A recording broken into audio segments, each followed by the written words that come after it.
Ladies and gentlemen, the officials for this and each contest this evening have been appointed by the Central Area Council of the British Boxing Board of Control. Who stood in charge at ringside is Mr. Kurt Haslam. Our first contest is 4 3-minute rounds of boxing in the light heavyweight division. Introducing to you firstly, boxing out of the blue corner, wearing the blue colour shorts trimmed with white. At the weight he scaled 12 stone, 3 pounds, 2 ounces. He hails from his nation's capital, Tallinn, Estonia. He is Pjotr Filatov. And opposing him, boxing out of the red corner, wearing the grey, green and black coloured shorts. At the weight he scaled 11 stone, 8 pounds, 2 ounces. From 3 contests, he has 3 wins. Presenting from Lee, the undefeated Kyle Lomotey. Timekeeper at the bell, Phil Morris. Referee in charge of the action, Anfield's Mark Lyson, 4 3-minute rounds. Okay, boys, both know the rules. I want you to obey my commands. Tell you to break cleanly, defend yourselves at all times, boys, okay? Good luck to you both.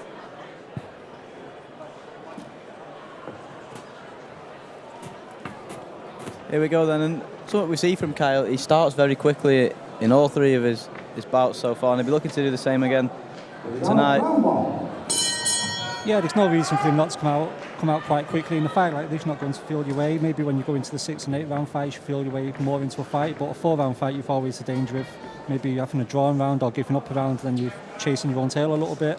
So you expect the prospects to come out fast, establish the centre of the ring or the jab, which is what we're seeing in this case. And that jab's working lovely, isn't it? From that southpaw stance. The first one he threw to the body, and he just switched up to the head, and it's landing every time he throws that. And he's a good amateur as well, Kyle. The Lee amateur scene has actually been thriving in recent years. Not all of them transition into the pros. 1, 2, 3, 4. Lomotey's down. I'm not sure about that. 6, 7, maybe a little push involved, but the referee's counted it, and this is something else he's got to deal with. He doesn't look hurting there at all. Yeah, he looks half bundle, half slip. It'll be interesting Yeah. to see the replay to see if the punch connected. If the punch connected and that contributed to him going down, then obviously you've got to score that as a knockdown. So he'll now have to win the round in order to get that point back and maybe try and make it a 10-9 round against him rather than a 10-8 round. Yeah, you can see he's still switched on in there. He wasn't hurt by that knockdown. Just if a punch did land, it was just a little flash knockdown, but he's got behind that jab again. And obviously Mark Lyson has the best view in the house apart from us two, so you've got to, in a case like that, you've got to just trust in the referee's judgment, and once the referee makes a call as well, then the call is recorded, even if a replay shows it to be an erroneous one. You've got to go with what the referee says. He doesn't want to let that get to him now, does he? He wants to get back behind that jab, like he started in the first few seconds. He doesn't want to get carried away. Yeah, you've just got to remember that you've still got 3 rounds to play with, so you've got 9 minutes. Obviously, as I mentioned before, you don't want to lose a round in a fight like this, but you also don't want to touch the canvas, the red mist maybe come down and then try and chase the rest of that round. Sometimes you've just got to get the round back under control and then sweep the next 3 rounds, and you should be able to take the fight in the decision. Although with that said, Filatov is actually pouring it on here, and he looks quite capable at this point. Yeah, and we always say it when an opponent comes and gives it a go against these prospects. It is perfect matchmaking for them, isn't it? To have a test early on in the career. And Kyle certainly got one tonight. That was a nice body shot that landed. Yeah, when you watch a lot of these fights, what you're looking for is fighters, the prospects, not just tapping the opponent's gloves. You want to watch them switch the attack up and down and try and land body shots to open the opponents up. Obviously, Kyle had a bit of a setback in this first round, so he's just got back into the centre of the ring and he's trying to work behind his jab again. Been told to join you, mate. You good? John Pegg's joining us on commentary as well. He's landed nice shots to the body, Kyle, so far in this opening round. When he's picked his shots nicely, he's looked good. And obviously we've got John Pegg here with us, who knows everything there is to know about matchmaking. What's the thinking behind matchmaking these type of fights, John? This kind of fight, I try and give them a different style of fighter each time. Tall guys, short guys, southpaws. Around the 5th or 6th fight, get someone who can punch a little bit. It's education, not just wins, you know what I mean? That's the idea. Sometimes you're allowed. Yeah, Dean Powell always said it was a bit of a dark art. There was no fixed formula for it. It's something that you just have an intuition for, or it's a skill that you develop as you go through the business. You kind of develop, and you also get to know the fighters, and some are more open to progressive matches than others. Some got to be schooled along very carefully. Some guys you can put in there and they rise to the occasion, and you can build champions that way. It's interesting. Yeah, I was just about to say that. You look at someone like James Moorcroft, he's in an 8-rounder now, very early on in his career, and then there's some other guys that get to like 18-0, 19-0, and they don't really step up to that level. Is it just a case of fighter by fighter, and you just judge it on? It's definitely fighter by fighter, and Moorcroft's got a tricky kid in Nathan Hardy tonight, but the kids who get to 18 and 19-0 without a proper fight, they suddenly find themselves in a really tough fight, and they come unstuck sometimes.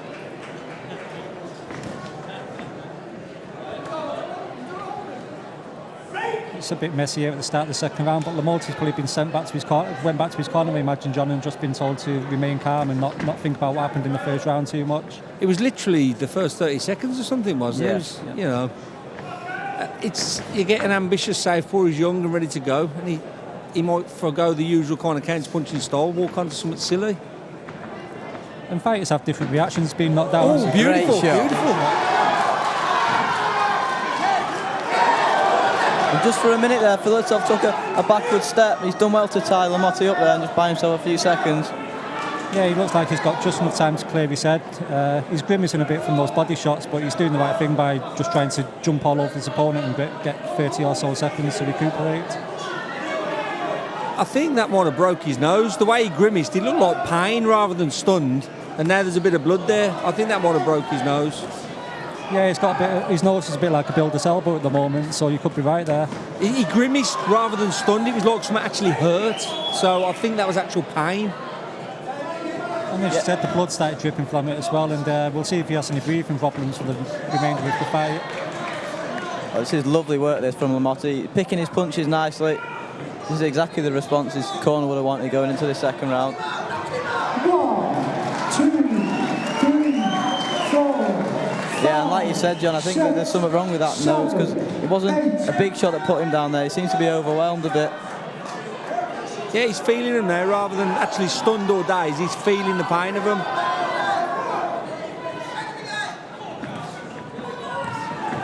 Oh, lovely work And it's again. a left hand doing a lot of damage, isn't it, this particular round?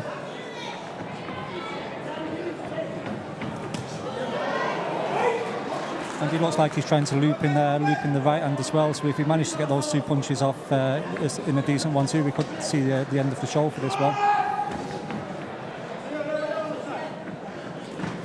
I like how he's not got carried away either. He's still throwing that jab to the body that had some success in the opening round, and this one just setting up his shots nicely.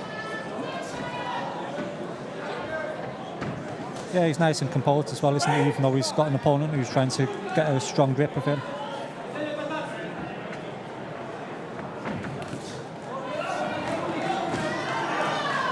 He's still firing away though, this guy, which makes me think he weren't badly stunned or hurt. It was actually pain that put him over. Yeah, and as you say, that nose is bleeding quite freely now into his mouth, so he's tasting the copper and he's taking those shots. Well, he just took a really good left up there. You know what, Cole's shown real good character here. This is what I'm about matchmaking. You see what they've got when something goes wrong. And he's ticking quite a lot of boxes as well in there tonight, isn't he? You know, he's not been on the canvas before. That's a new experience for him, but he responded well to it. And in terms of matchmaking, John, do you ever go to a fighter with a fight that you think they should take only for them or their team to refuse it? Is that something that can be frustrating? All the time that happens, all the time. And then, you know, it just, matchmaking, it's so hard because everyone's got their own opinions and that, and sometimes you think, what am I employed for? You know, it's you know, but you don't want too many easy fights. If someone can fight, let's find out. Yeah. You know what I mean? And is that usually the fighter or the team that you have to kind of convince to take certain fights? The team. Fight, most of the time, the fighters will fight anyone. It's the team are a little bit, you know, it's their guy. It's like, a lot of them, it's father figures, and you know, it's like they're putting their own kid into danger. But if you're going to be a boxing trainer, you've got to be used to putting people into a bit of danger. And sometimes it's literally the father or the family member as well in the team. So that, it doesn't help. It doesn't help. But if they can really fight, they'll get there.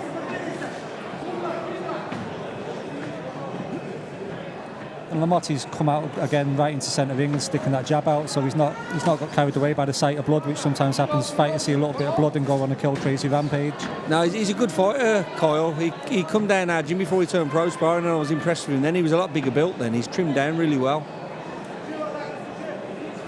And he's made that transition to the pro game nicely as well. We talk about it when you see some amateurs that can't quite perform when they turn professional, but Kyle looks like he's got all the makings of being a good professional boxer. When I watched him spar, I actually thought he'll be a better pro than amateur. There's some guys like that, and there's other guys you think to yourself, stick with the amateurs. And I've told kids to stay with the amateurs for a year sometimes just because they're not quite ready. And he sprung a bit of an upset, didn't he, in March 2015 when he beat James Seddon, who from Liverpool, he was a number 8 at the time. So even as an amateur, he was springing the odd upset. So and his style looks suited for the pros, I'd say. Oh, he's a natural fighter anyway. You can see he'll have this success. But straight away, I thought he will be a good pro. He's, he goes about his work. He's got a bit of a nasty streak, heavy-handed, and obviously, he's not fazed by taking a hard shot. He's straight on the front foot. So he's with a good team.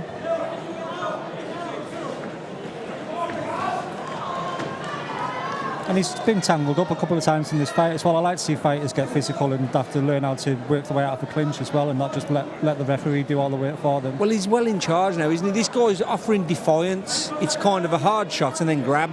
So now he's got to think of something new now. He's got to kind of feint, draw it, and then land the big shots. And that's how, he can't just work him over now because it's a hard shot. See, hard shot, grab.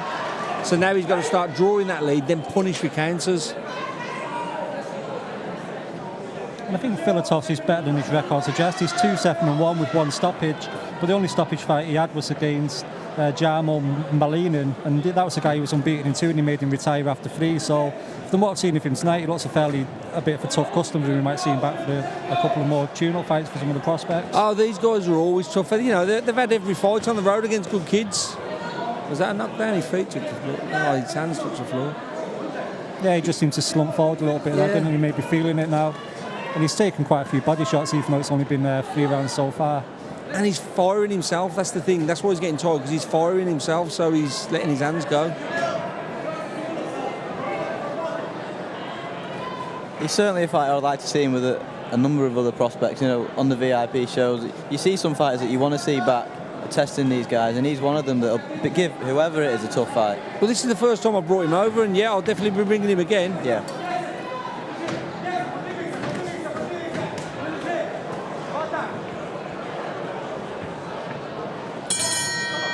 Another good round for Lomotey.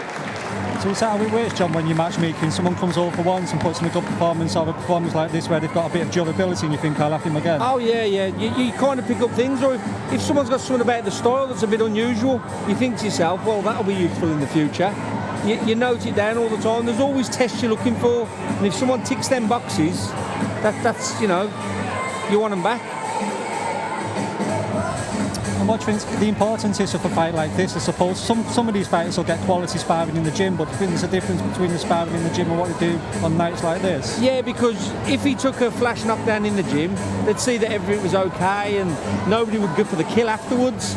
In here, the guy's going to come for him and everyone's watching, and how do you deal with it? Now, the good thing is, if Kyle gets a flash knockdown in a big fight, it's going to be like, I've done this before, no problem. It's all experience. It's all good experience as long as you come through it. Down to the final round. And make no mistake, he's still got to win this round. He's in front now, but with a knockdown each. If he doesn't win this round, it could be a close fight. He's still got to go out and do his job. Yeah, like I said, he'll definitely have given up that first round on the cards. It'll be interesting to see how Mark Lyson scores that, whether he does it at 10-9 or goes for the 10-8. But like you said, he's got to come out and win this round and not do anything rash. Yeah, he can't give this round away.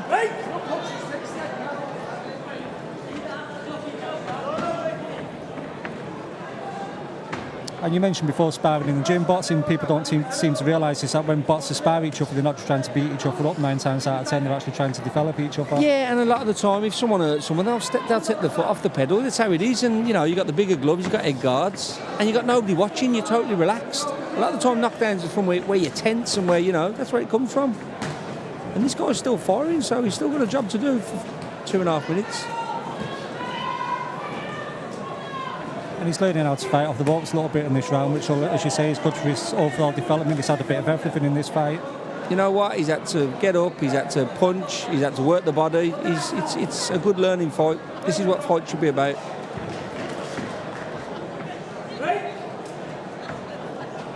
It looks like Filatov is now, he's seeing the light at the end of the tunnel now, so he's bouncing around a little bit himself, trying to flick out his hands, keep him off, so he might be looking to the final bell himself now. Well, in that second round, when he was taking a bit of a hammering and went down, that was good. That seemed a long way away. So now he's thinking to himself, you know, I'm nearly there now. And you forget as well, he might have a fight lined up. If he has got a broken nose, that's him out of pocket for a couple of months until it heals. Mate, he'll be boxing in a few weeks, even if he's got a broken nose.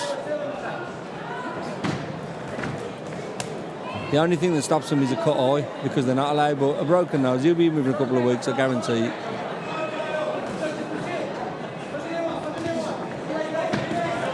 A couple of more less by Lomotey there, but these ones have been a bit more ragged than we saw in the early rounds, a bit more roundhouse punches rather than straight through the middle. He's not setting them up as much in this round with that jab, waiting for the opening. He's looking for it a little bit too much. And as John said, it looks like he's going to win the round, but as Luke just mentioned, he could have done it in a much more scientific way, so that might be something he looks back on for when he comes back from the summer break.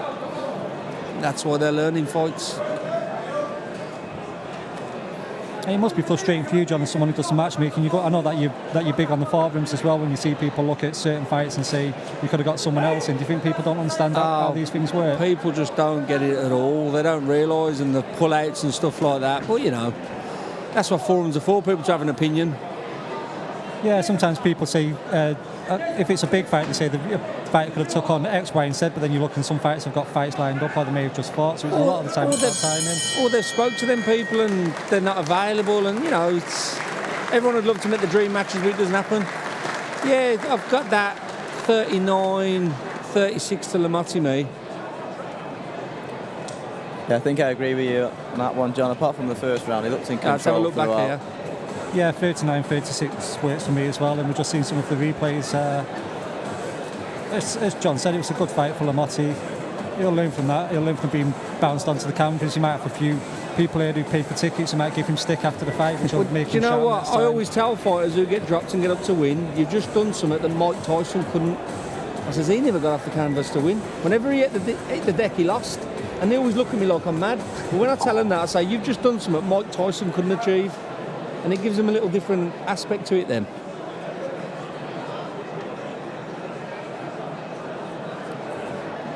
So it'll be interesting to see if Mark's got the same scorecard as us. I reckon he must have given that first round 10-9. He wasn't losing the round, he was just dropped. So you could see that perspective if that's something. Ladies and gentlemen, after 4 rounds of absorbing action, referee Mark Lyson has scored the contest 39 points to 36 points for your winner. Still undefeated now in 4 professional contests, the pride of Lomotey. And a fine effort indeed from Estonia's Pjotr Filatov. Yeah, job done for Kyle. He doesn't look too happy with himself, but I think he will be when he looks back at it. And a lot of boxes tick, like we mentioned earlier. I think you forget as well, boxers are human beings, so they don't just want to win, they want to look good, they want the hair to look good, they want to have to. I remember a fighter called John Rockawuty years ago, wanted to come into a fight with a nice tan. He went to the tanning salon.